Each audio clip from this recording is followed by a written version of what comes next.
مصطفى يونس طالع يشكك في نزاهة مجلس إدارة النادي الأهلي، وبيسيء إلى رموز النادي الأهلي، وبيقول لك لو فيهم راجل يتقدم ضدي ببلاغ للنائب العام.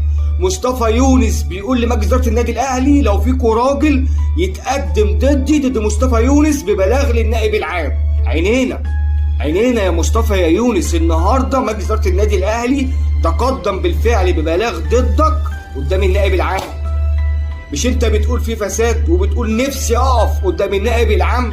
طب ما تروح تقف قدام النائب العام من غير ما تقول الكلام ده.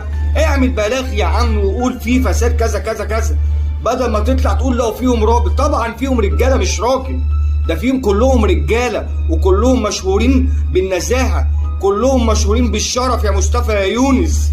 انت مين يا مصطفى يا يونس عشان تطلع تشكك في مجلس إدارة النادي الأهلي برئاسة الأسطورة كابتن محمود الخطيب؟ أنت مين يا مصطفى يا يونس؟ النادي الأهلي اللي أنت بتشكك في رموزه دوت، النادي الأهلي ليه فضل عليك وهو اللي عملك. يا مصطفى يونس أنت وصلت لمرحلة جماهير النادي الأهلي بقت مستاءة منك يا راجل، بقى مستاءة منك، مش عايزين يشوفوك، مش عايزين يسمعوك. ليه تطلع كل شوية تحاول تسيء للنادي الأهلي أو تحاول تسيء إلى رموزه؟ هتستفاد ايه؟ عايز الترند؟ ده انت هتتحبس. انت يا مصطفى يونس هتتحبس، لان اللي انت قلته ده كلام كبير هتتحاسب عليه. اما تطلع تقول ان في فساد وانا مستعد اقف قدام النائب العام، اطلع اقف قدام النائب العام يا عم، واللي ليه حق ياخده، ولو انت اسأت ليهم من غير وجه حق ومن غير ما يكون معاك الدليل، انت هتقلب الطاولة عليك، لان الناس ديت هيطلبوا حاجه اسمها رد اعتبار.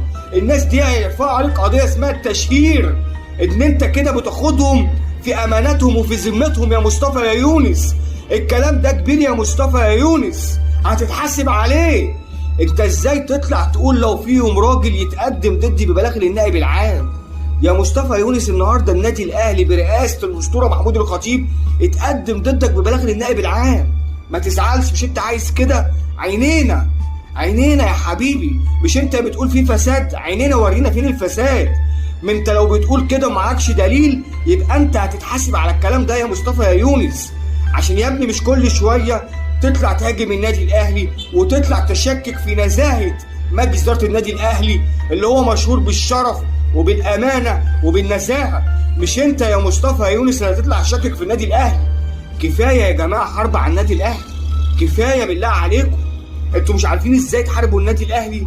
برضه خالد الغندور طالع يشكك، كريم حسن شحاته طالع يشكك، مش كده؟ محمد عماره اللي يعتبر نجم من